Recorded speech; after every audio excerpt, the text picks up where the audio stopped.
Boa tarde. Em primeiro lugar, eu agradeço o convite, é uma alegria, é um prazer estar de novo aqui no grupo. É sempre uma alegria mesmo. E dessa vez é um grande desafio estar aqui, não só pela ocasião, né, desse grupo de encontros sobre Deus e amor, mas porque, devido a muitas questões de calendário, eu tenho que falar sobre esse primeiro encontro, né, que o tema é Deus é amor. E é exatamente o que nós lemos, porque Deus é amor não é uma conclusão humana, né? Na verdade, essa afirmação que para nós parece algo muito óbvio, muito imediato, né? Muito claro, é a primeira coisa que nós pensamos ao falar de Deus, é algo inusitado na história da humanidade. Ninguém nunca tinha dito isso, até vir a esta terra nosso Senhor Jesus Cristo. Então, quando João escreve na primeira carta dele, né, no capítulo 4, Deus é amor, é revelado esse mistério pela primeira vez na história. E o fato de Deus ser amor, assim, é de certo modo o único tema de todo o Evangelho, né? De toda a pregação da igreja, de todas as obras de Deus. Tudo, né? Todo criado, toda obra salvífica de Deus é como uma grande sinfonia que clama, Deus é amor. Porque no fundo, Deus é amor não é o tema dessa palestra, é o único tema que existe. Não existe nada fora do amor de Deus. Deus fora do amor de Deus realmente é só o vazio. E esse é o fato de que Deus, então, não só é amor, mas tudo foi feito pelo amor e para o amor. E como é muito difícil expressar isso, a gente tem que, como dizia São Paulo, né, as apalpadelas nesse mistério. Eu queria começar com uma frase do grande São Bernardo, né, que no seu sermão sobre o Cântico dos Cânticos, né, um livro da Bíblia, que eu imagino que vocês conheçam, que é, no fundo, um elogio ao amor, né, uma ode ao amor. E diz São Bernardo... antes, que é uma grande frase, eu não quero interromper depois, eu só queria... Eu tenho 40 minutos, mais ou menos. Então, a gente vai ficar até amanhã aqui. Você já se prepara. Tá bom. Então, vamos a São Bernardo.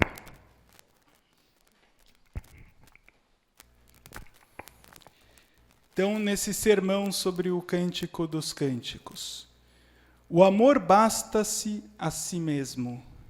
É seu mérito, seu próprio prêmio. Seu fruto é o próprio ato de amar. Amo porque amo, amo para amar. Grande coisa é o amor. Contanto que vá a seu princípio, volte à sua origem, mergulhe em sua fonte, sempre beba donde corre sem cessar. De todos os movimentos da alma, sentidos e afeições, o amor é o único com que pode a criatura responder ao Criador e, por sua vez, dar-lhe outro tanto. Pois quando Deus ama, não quer outra coisa senão ser amado, já que ama para ser amado, porque bem sabe que serão felizes pelo amor aqueles que o amarem. E por que eu estou citando? É muito densa, né? Esses encontros poderiam ser só sobre essa belíssima citação de São Bernardo. Mas é porque nessa frase, nesse comentário de São Bernardo, ele como que sintetiza os dois pontos dessa pequena conversa que a gente vai ter, que no fundo são as duas dimensões dessa magnífica e misteriosa expressão e afirmação de que Deus é amor. Então, por um lado, que o amor...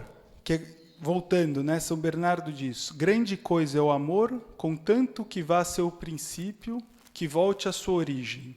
Então, o amor, ele só é verdadeiro amor se de alguma maneira ele está ligado ao seu princípio, à sua origem, se ele participa do amor subsistente, do amor com letra maiúscula. Então, o primeiro aspecto dessa afirmação de que Deus é amor, é que Deus é amor em si mesmo. Existe uma vida íntima de Deus que nos foi revelada, e Deus é amor independente de tudo que existe fora dele, de toda a criação. E essa é a primeira parte do que a gente vai conversar, que vai demorar mais ou menos umas 4 horas. E depois, a segunda parte, é que esse amor ama para ser amado. Porque é na retribuição a esse amor que se encontra a felicidade das suas mesmas criaturas que ele cria por amor. Então, Deus é amor nas suas obras, no seu agir. Deus é amor para nós e em nós. Então, é isso. Eu queria primeiro falar brevemente do amor que é Deus em si mesmo e do amor de Deus em seus efeitos, na criação de nós e nas maravilhas que ele realiza na nossa alma. Então, vamos pela primeira parte, que é Deus em si mesmo. E aqui eu só queria fazer um breve parênteses, porque nós sabemos, imagino todos aqui, que não pode existir nenhuma oposição entre fé e razão, né? Isso já é mais ou menos claro. E até a gente entende que a fé, ela defende, protege a razão. Mas como nós somos católicos e a gente tem esse tesouro da revelação, às vezes a gente se esquece do quanto a fé eleva e aperfeiçoa a mesma razão. E ela nos faz encontrar verdades das quais a nossa razão não poderia nem suspeitar, da qual ela é incapaz pelas suas próprias forças. E a mais sublime, a mais extraordinária, é a realidade da Santíssima Trindade, que foi como um dos maiores presentes que Deus nos deu, que é essa revelação de que em Deus existe uma comunhão de pessoas, existe uma vida íntima que é fecunda, que existe o amor em Deus subsistente. E então Deus, que é uno por essência, ele é uma trindade de pessoas. E é muito difícil entender isso. Tem até tinha uma missa, né? Um padre um pouco brincando, ele falando depois, né? Não foi na missa assim, mas ele teve que explicar o mistério da Santíssima Trindade, e é muito difícil, né? A igreja demorou muitos anos para explicar, porque, no fundo, o que distingue as pessoas é a relação. Então, ele explicando no sermão, não, porque então é uma única essência, a relação de pai e filho constitui as pessoas, etc. Ele terminou a homilia. Entenderam? Nem eu. Creio em Deus Pai Todo-Poderoso. Não, brincadeiras à parte, mas assim, é um mistério. É um mistério. E a gente tem que tentar expressar, esse é o trabalho também da teologia espiritual, de expressar na nossa linguagem. E vamos tentar fazê-lo aqui.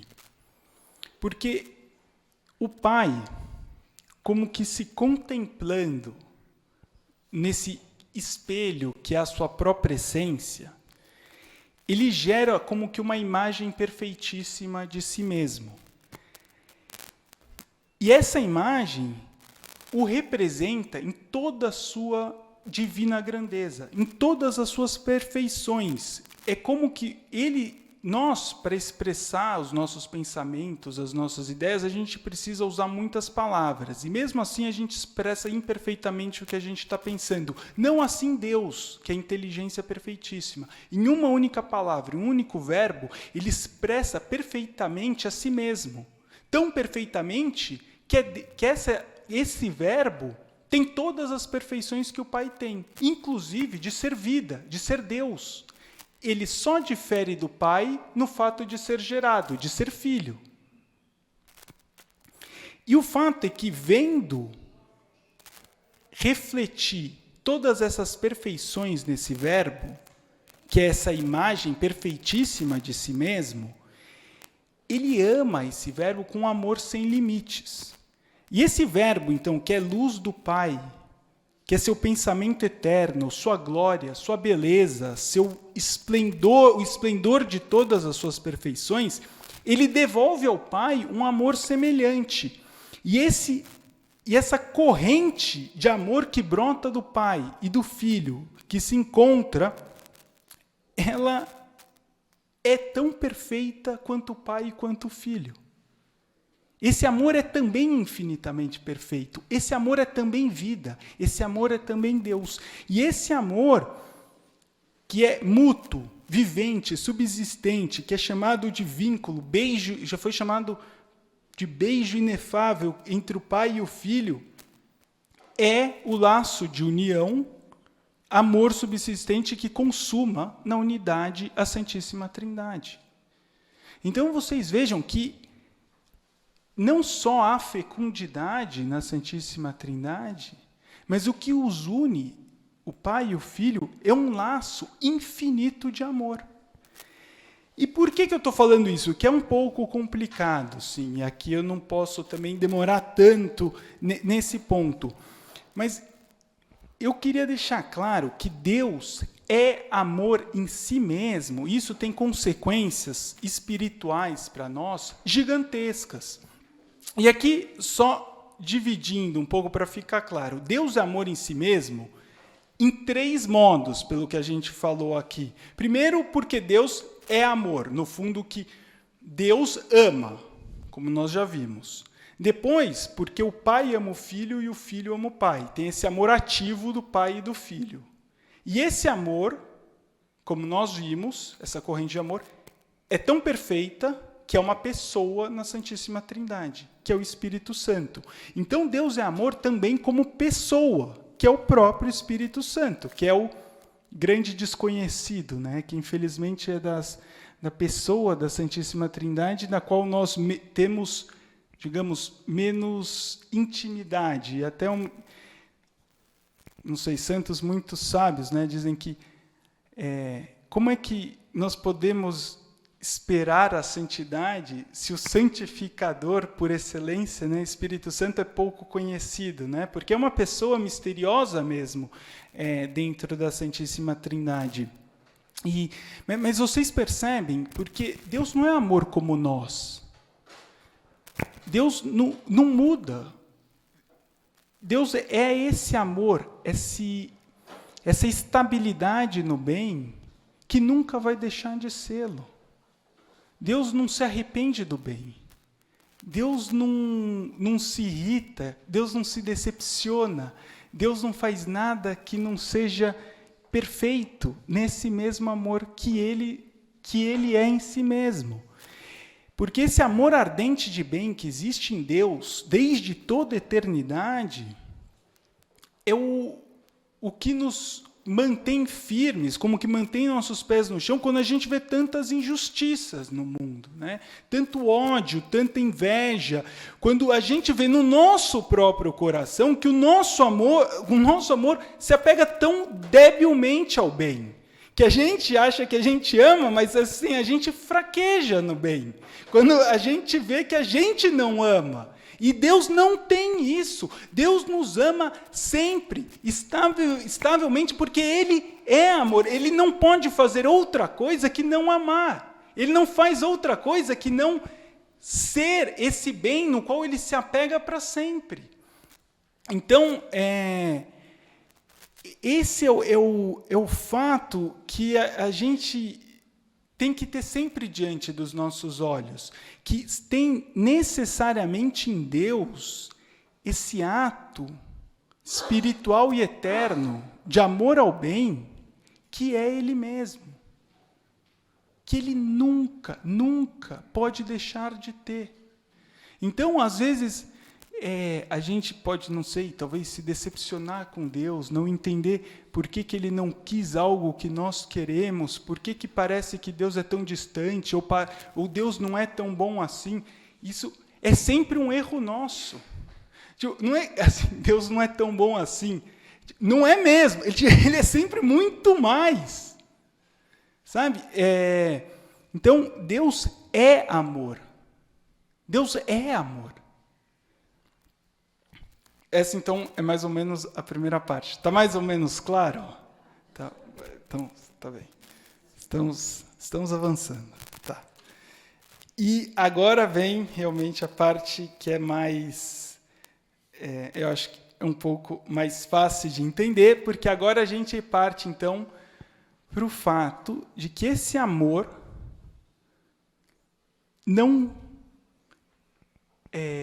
ele não permaneceu em si mesmo, o que não seria egoísmo.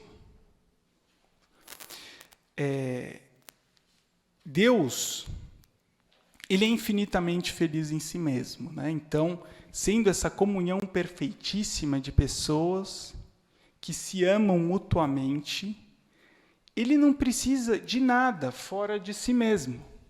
Ele não precisa das suas criaturas, e as suas criaturas em nada acrescentam a sua felicidade infinita.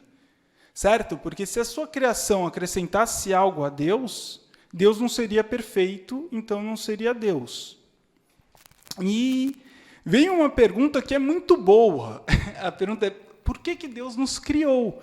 E assim, se a gente estuda a história das religiões, se a gente estuda a história da filosofia, a história das ideias, essa pergunta é tão boa que foram dadas respostas, digamos, muito ruins a essa pergunta e que condicionaram povos, civilizações, culturas, até o cristianismo, até a revelação de nosso Senhor Jesus Cristo, porque, por um lado, acharam que a criação era necessária, outros negaram a criação, outros negaram Deus, outros negaram a unicidade, que Deus era único, porque é muito difícil entender como um Deus pode ter criado por amor.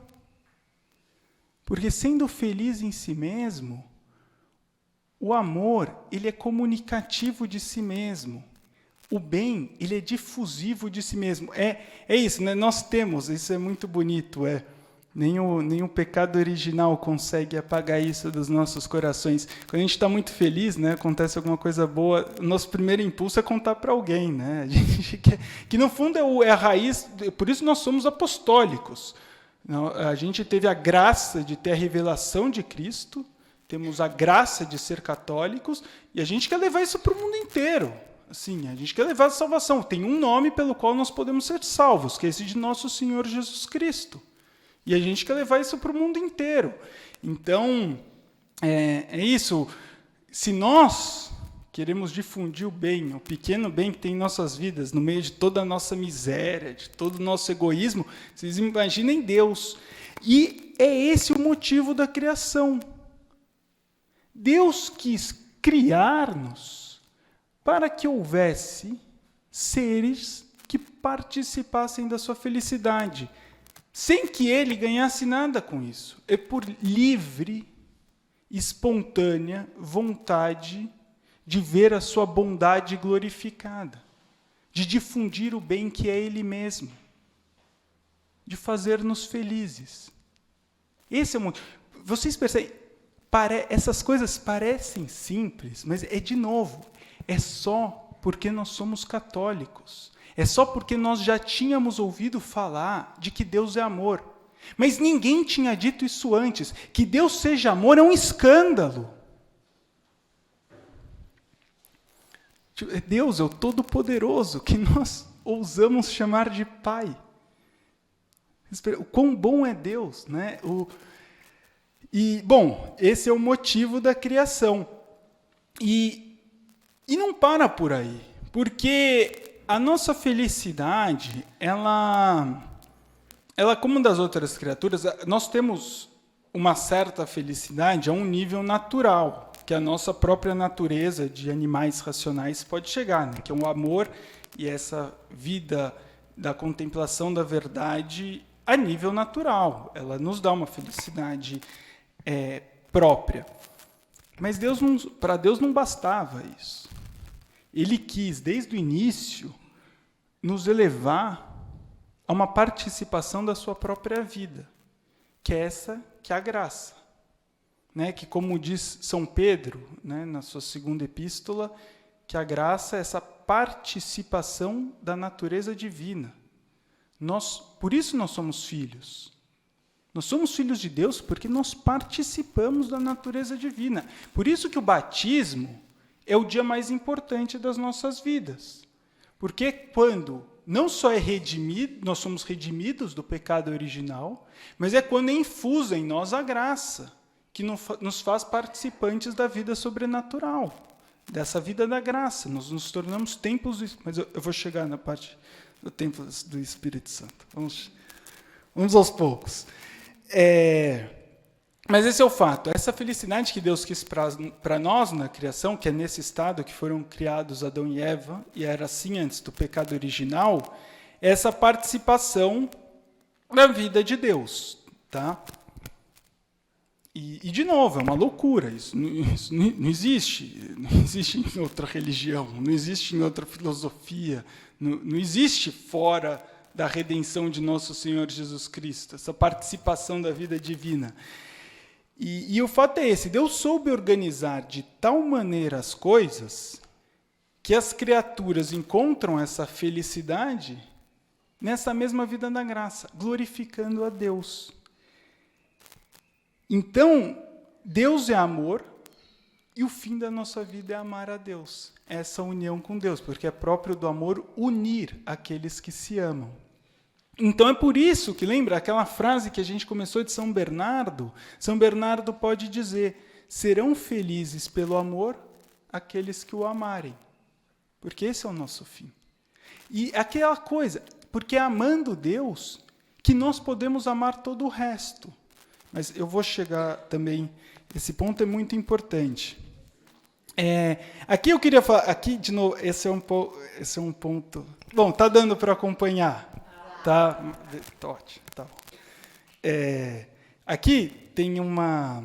Eu vou ver se eu fiquei em dúvida se eu incluía essa parte, que ela é um pouco delicada, mas é de uma maravilha e de uma consequência espiritual tremenda para as nossas almas. Porque o Santo Tomás de Aquino, na Suma Teológica, ele começa a discutir um momento... Como é que a gente pode, em Deus, então, se Deus é amor, se tudo isso é verdade, como é que a gente pode entender que em Deus tem tanto a justiça quanto a misericórdia? Certo? Nesse sentido, a misericórdia quanto como esse amor que se compadece das nossas misérias e que tenta compensar todos os defeitos que acontecem na criação por causa do mau uso da nossa liberdade. E isso é a maravilha, né, do gênio de São Tomás de Aquino, ele não se limita a responder as perguntas. Ele responde tudo antes de também responder a pergunta. Então, introduzindo a resposta, ele toca num ponto extraordinário. Como a gente falou, a criação não nos é devida. A criação foi um ato de liberdade de Deus. Foi por amor. Nós não merecemos ser criados.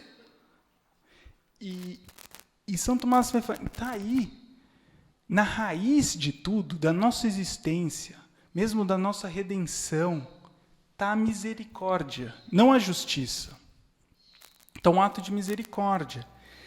Então, e aqui eu cito explicitamente São Tomás, em toda a obra de Deus aparece, como em sua raiz primeira, a misericórdia.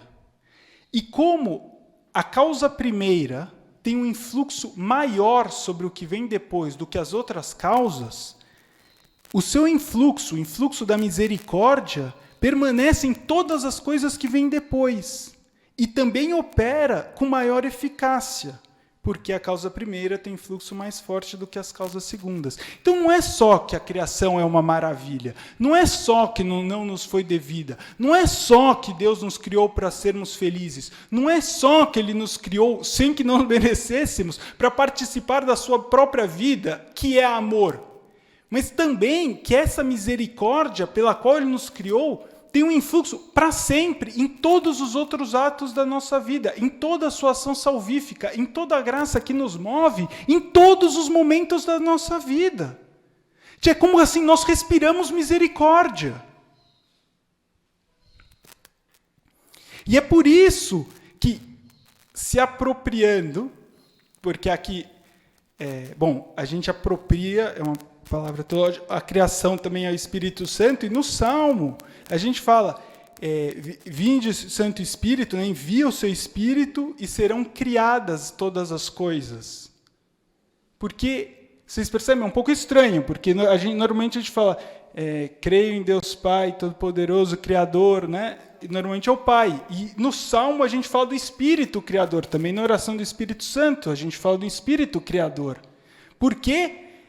Você vê, o próprio Salmo, a própria revelação apropria ao amor o Espírito Santo à criação, porque sempre a misericórdia tem um influxo maior sobre toda a criação. O amor tem essa primazia na criação. É uma maravilha. Tudo é amor. Assim, essa palestra, no fundo, é a realidade. A realidade é amor. O Deus é amor, tudo é amor. Eu deveria parar de falar. A gente deveria simplesmente contemplar as nossas vidas, o fato que a gente existe. Deus está aqui em cima, no tabernáculo. Mas eu vou falar mais um pouco também, porque fui convidado para isso. Mas tá bom.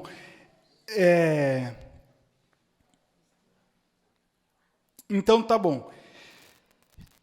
Aqui a gente vê o outro aspecto do amor. Então, o amor, no fundo, aqui também eu imagino vocês saibam, né? Principalmente as pessoas casadas também, que são mais sábias nesse tipo de coisa. Amor não é um sentimento, né? Amor não é não é uma paixão. Amor de verdade é esse querer de verdade, com a vontade, mesmo quando você não está sentindo, querer o bem do outro, o verdadeiro bem do outro. E aqui a gente também vê uma grande diferença entre o fato de Deus ser amor e ser criador, e o fato de nós sermos criaturas e participarmos do amor de Deus. Porque nós amamos aquilo que é amável. Nós nos atraímos ao bem. E o fato é que o problema é que com o pecado original a gente confunde um pouco as coisas. Às vezes a gente ama coisas que não são amáveis. E esse é o drama um pouco da nossa vida. Essa confusão que a gente nós nos deixamos atrair por coisas que não são amáveis. Então, mas o fato é que a nossa vontade quer o bem que se encontra nas coisas. E é movida por esse bem como seu objeto próprio. É o bem das coisas, então, que provoca em nós o amor. Mas em Deus, não. O amor de Deus, que cria a bondade das coisas. Enquanto a bondade das coisas é a medida do nosso amor, o amor de Deus é a medida da bondade das coisas. Por isso que o verdadeiro valor das coisas é o quanto Deus as ama. Enquanto a medida do nosso amor é o quanto as coisas valem aos olhos de Deus. Bonito isso, né? Impressionante. Vou até repetir, porque isso é importante. Porque o amor de Deus é a medida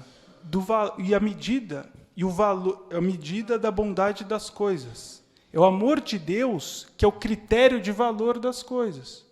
Enquanto o nosso amor deve corresponder a esse valor das mesmas coisas que corresponde ao amor de Deus.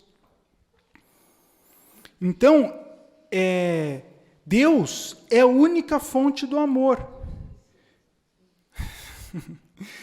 Então, e aqui tem uma consequência prática aqui muito importante.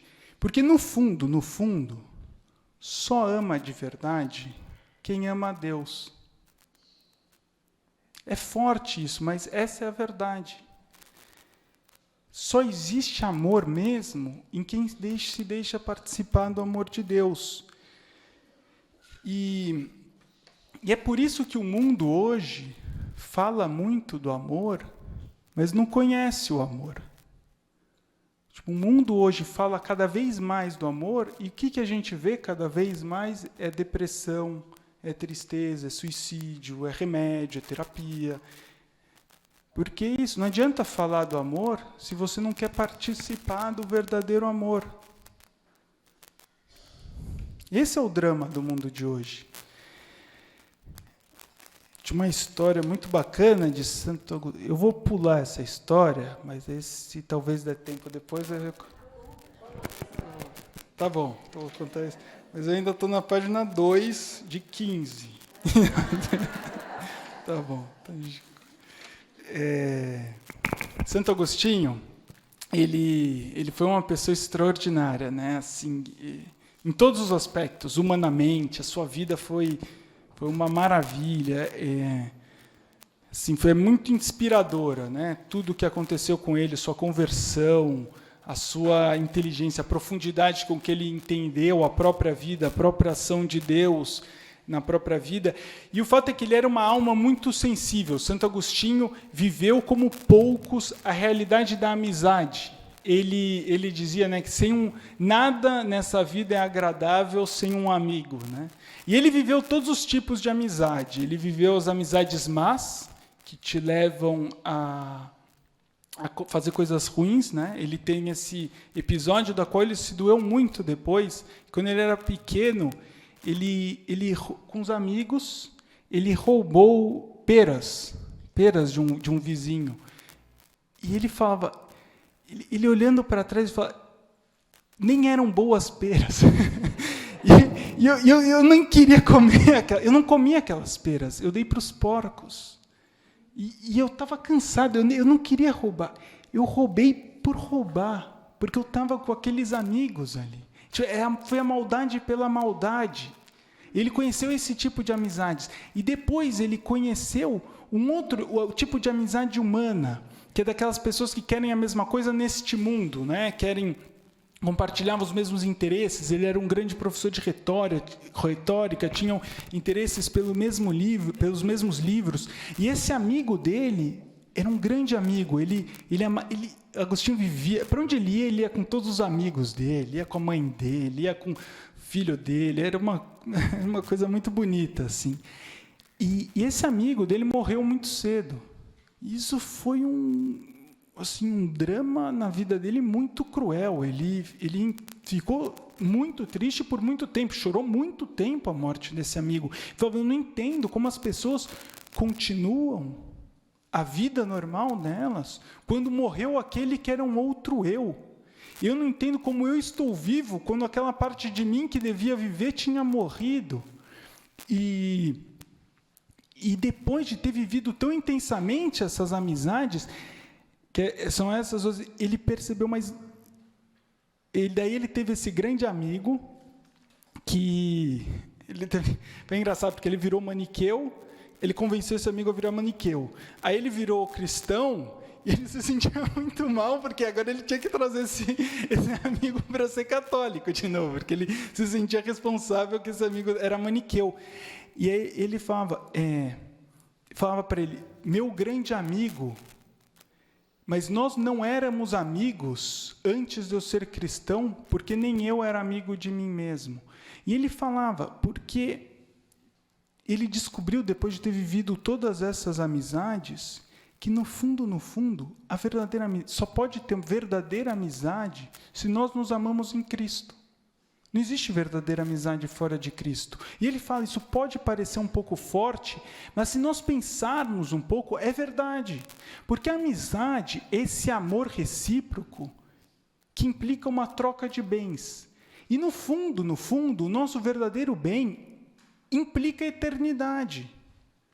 Se uma amizade não é eterna, se um amigo não pode desejar para o outro o verdadeiro bem, que tipo de amizade é essa? É que, no fundo, se esse meu amigo não pode desejar para mim Cristo, se ele não pode desejar para mim a eternidade, se ele não pode desejar para mim meu verdadeiro bem, se ele não pode desejar para mim nada que não passe, o que de bem ele pode desejar para mim de verdade? O que ele pode... prazeres, honras, o mundo, cargos, dinheiro.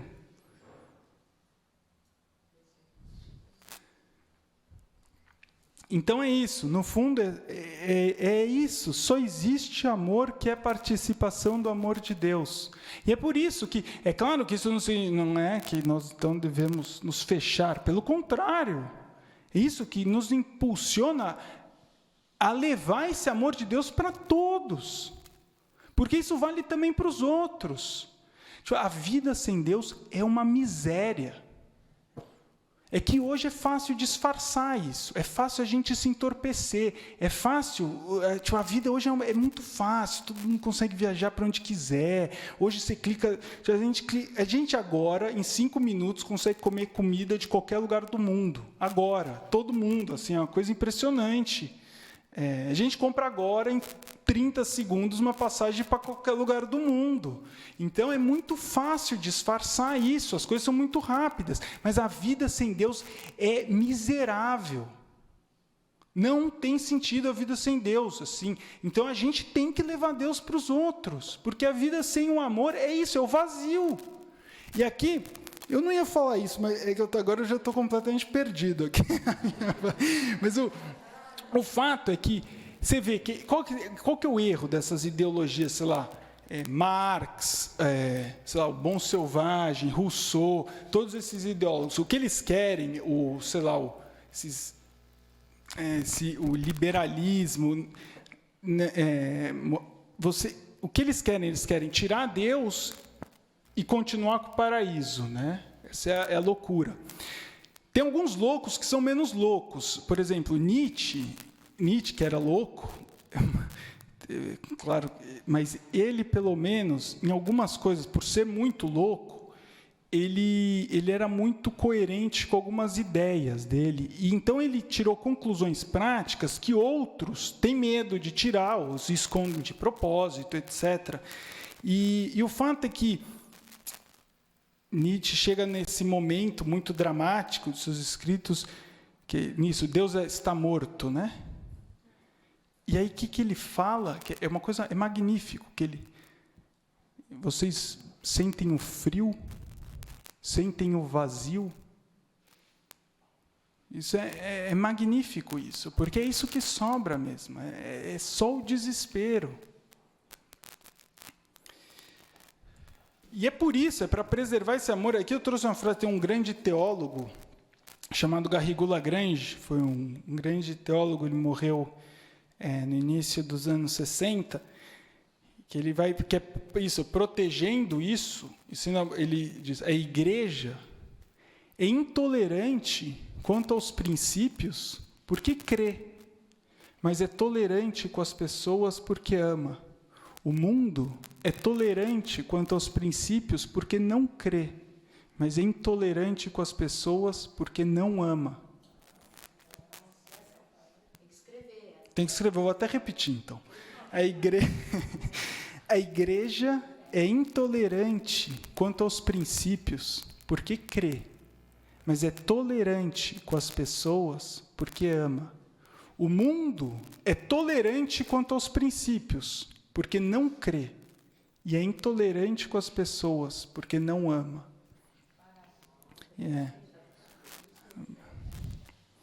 E... Quanto tempo eu tenho mais ou menos? Tá, mas eu preciso saber só uns 5 minutos antes de acabar. Então tá bom, então vamos. A gente está quase na metade. Não, tô brincando. Então tá bom, o que a gente viu até agora foi mais ou menos isso. Foi Deus em si mesmo, e começamos a ver Deus nos seus efeitos. E aqui a gente falou muito sobre a criação e mais ou menos das consequências espirituais que a gente pode tirar desse fato de Deus ser criador, né? Principalmente pelo seu amor. A gente vê também, e aqui eu não queria falar muito disso, porque assim, esse é um tema que dá até vergonha falar brevemente, e eu acho que vai ser tema de outras palestras também. Eu só queria pincelar muito brevemente, que é a redenção, né? E que também vemos que Deus é amor na história da humanidade, que é assim, até É quase uma falta de respeito falar da redenção de nosso Senhor Jesus Cristo rapidamente, mas é só para dizer que também aqui Deus como que, se em tudo a gente vê que Deus é amor, na obra da redenção Deus como que se excede, né? Como é uma superabundância desse amor. Quando você acha que Deus não pode amar mais, vem nosso Senhor Jesus Cristo para este mundo. E por que isso? Então Deus nos criou nesse estado de justiça original, porque vocês pensem, né? Deus nos criou sem nenhum mal. Não existiam doenças, não existia a morte, não existia esse egoísmo que corrói nosso coração, não existiam essas incompreensões. Deus nos criou para uma felicidade natural em estado de graça, depois para essa felicidade sobrenatural, mas também numa harmonia natural, e depois nós iríamos para o céu. Era esse o estado natural. Mas o que aconteceu? Nós pecamos. E esse pecado se perpetua. E é por causa do pecado original que entraram no mundo todos os flagelos que nos acudem hoje. Isso é muito importante, assim, porque, assim, hoje, graças a Deus, no Brasil, você vê muitos movimentos bons digamos, de renovação cultural, de um renascimento católico. Você vê iniciativas muito bonitas, assim, culturais, políticas, culturais, políticas, educativas. Você vê coisas muito bonitas acontecendo. Mas todas vão ser vãs se não forem fundadas na graça, se não forem fundadas na dimensão religiosa, se não forem fundadas em Deus. Então, esse é o fato assim, fundamental para entender que os males que nos afligem não são fundamentalmente econômicos, não são fundamentalmente políticos, não são fundamentalmente culturais. O mal, a raiz última dos males que nos afligem em todas as dimensões, privada, social, é o pecado. Isso é muito importante, fique claro. Então, mas o que é esse pecado? O pecado é uma ofensa a Deus, né? E uma ofensa a Deus é muito diferente. Hoje é o dia do grande rei São Luís. Então, se eu estou andando na rua e ofendo o rei São Luís, ou ofendo uma pessoa, um meu irmão, por exemplo, é mais grave ofender o rei São Luís, porque a dignidade da ofensa é proporcional à dignidade da pessoa ofendida. Se nós ofendemos a Deus, a gravidade dessa ofensa é infinita, porque nós ofendemos uma pessoa de dignidade infinita. E o fato é que nós somos finitos. Vocês percebem? Nós não temos como pagar, como compensar a Deus por uma ofensa infinita. E esse é o drama depois do pecado original. Nós nos afastamos de Deus e não temos como nos reaproximar dele. Nós não temos como recuperar essa amizade com Deus, que é a nossa própria felicidade. E é por isso que Deus envia o seu Filho para nos resgatar. Ele decide pagar essa ofensa por nós. Porque ele sim pode pagar uma ofensa infinita, porque ele é Deus. E aí vai dizer São João Crisóstomo, ele não se abaixou ele, senão para nos engrandecer. Nasceu segundo a carne, para que nós nascêssemos no Espírito. Nasceu de mulher, para nos fazer filhos de Deus. E também se entende, porque na mesma primeira carta de São João, que nós lemos que Deus é amor, São João diz, né, nós amamos porque ele nos amou primeiro. Então, quando nós éramos incapazes de amar por causa do pecado, então lembra, né, a gente só ama se nós participamos do amor de Deus. O pecado corta essa participação. Então, nós nos tornamos, pelo pecado, incapazes de amar. E nesse estado de incapacidade de amar, tendo ofendido a Deus, Ele nos ama para que nós possamos voltar a amá-lo. Por isso que Ele nos amou primeiro. Ele nos amou quando nós não merecíamos amá-lo.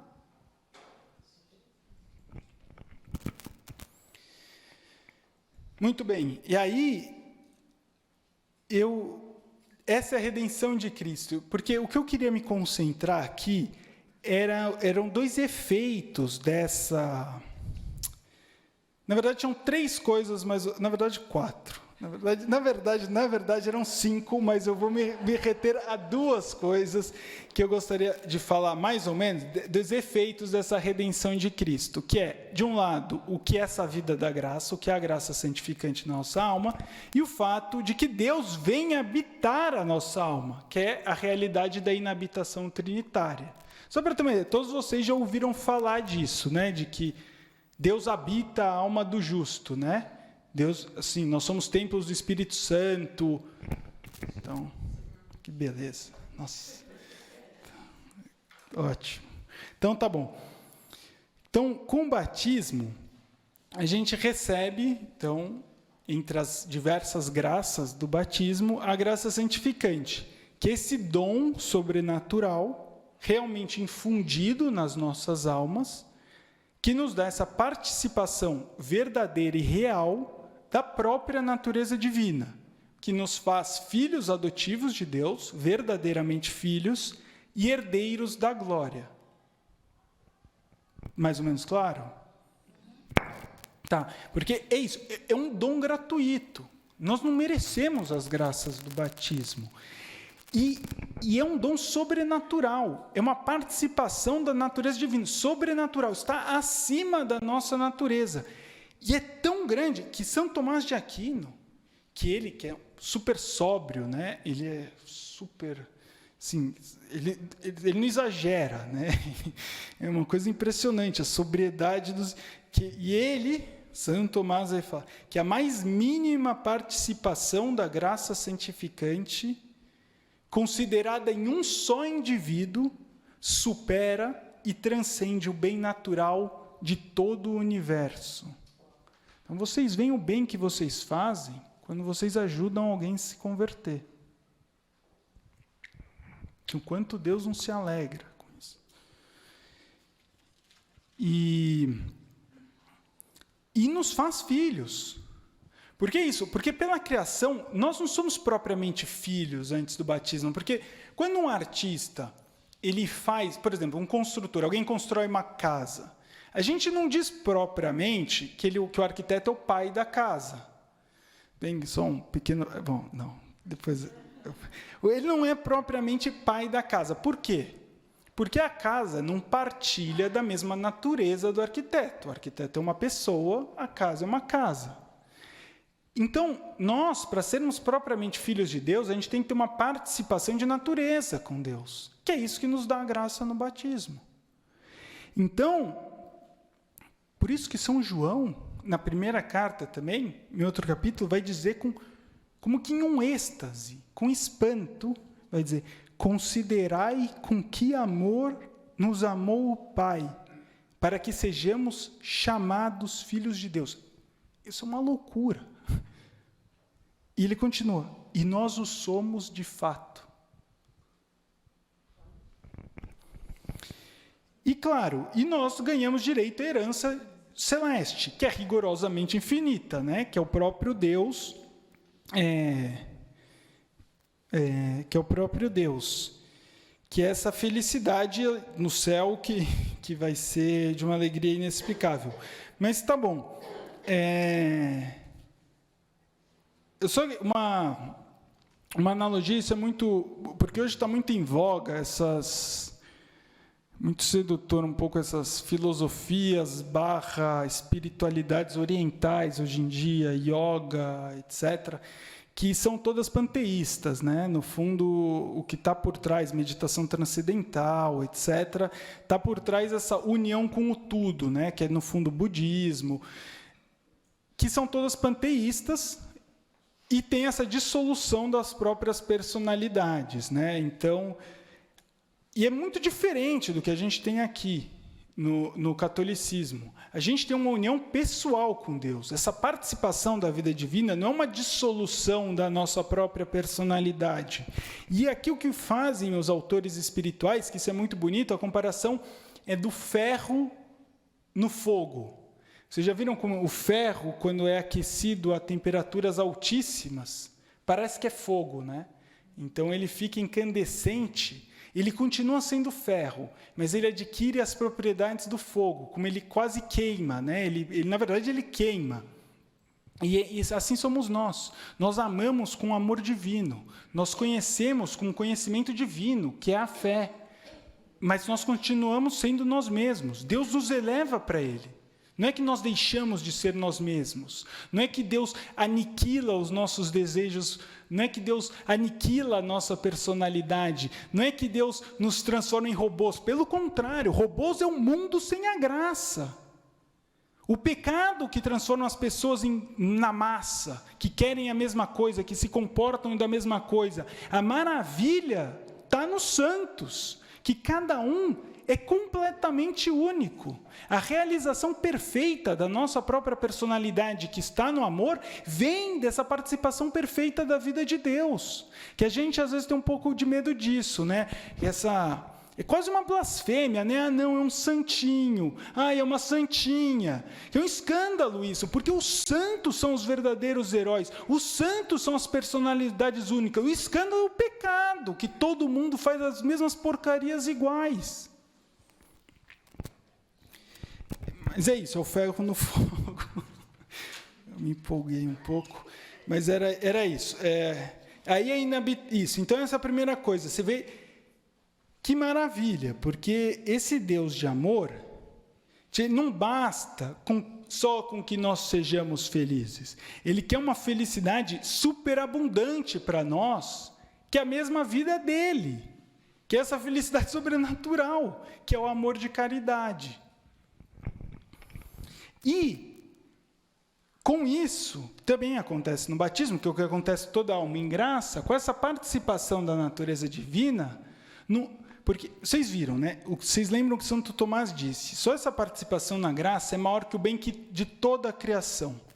Mas isso ainda é pouco perto do que Deus continua a fazer em nós. Porque ainda essa graça, ela é criada, né? Deus cria na nossa alma essa participação. Mas com essa participação, o amor vem a habitar em nós. Com essa graça criada, vem o que os teólogos chamam de graça incriada, que é o Espírito Santo, a Santíssima Trindade, que vem habitar em nós. O amor vem habitar em nós pelo amor. E aqui a gente tem diversas passagens, né, nas Sagradas Escrituras. Eu vou tentar abrir aqui, por exemplo, no Evangelho de São João. Aqui. Então, que é isso? Nosso Senhor Jesus Cristo fala, se alguém me ama, guardará minha palavra, meu Pai o amará, e nós viremos a Ele, e nele faremos a nossa morada. E São Paulo repete também, muitas vezes, nós somos templos do Espírito Santo. Então é isso.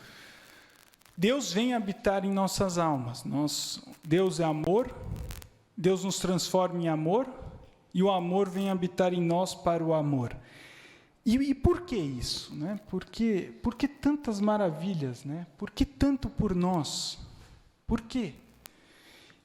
E tem dois grandes motivos para essa inabitação de amor. Em primeiro lugar, para nos fazer participantes dessa vida íntima de Deus e como que nos transformar. E aqui nós vimos que a vida íntima de Deus consiste nessa processão das pessoas, né? Que o Pai gera o Filho, o Pai e o Filho geram o Espírito Santo, e nós somos associados a isso. E eu queria só fazer uma menção no que diz São João da Cruz, no seu cântico. Doutor da Igreja, São João da Cruz, o doutor místico, né? Um grande, talvez um dos maiores, com São Francisco de Sales, um dos grandes mestres espirituais da Igreja. Ele diz, se Deus de fato lhe concede a graça de ser unida à Santíssima Trindade, tornando-se a alma deiforme e Deus por participação, Como podemos achar incrível que ela tenha em Deus todo o seu agir, quanto ao seu entendimento e amor? Ou melhor dizendo, sejam suas operações feitas na Santíssima Trindade, juntamente com ela, como a mesma Santíssima Trindade. Assim o é, por participação, sendo Deus que opera na alma. Nisso consiste a transformação da alma. E aqui um grande teólogo, também dominicano, do século passado, comentando essas palavras de São João da Cruz, diz: ante a perspectiva de nossa total transformação em Deus, o cristão deveria desprezar as misérias da terra e intensificar cada vez mais a sua vida trinitária. E, enfim, a outra finalidade é para isso, para que nós já tenhamos a fruição das pessoas divinas, que é o que vai dizer também São João da Cruz, né? E, bom, 5 minutos. Agora já vamos. Tinha mais algumas coisas, mas vamos. Só sábado. Nisso tudo que eu estou falando, sábado é dia de Santa Mônica.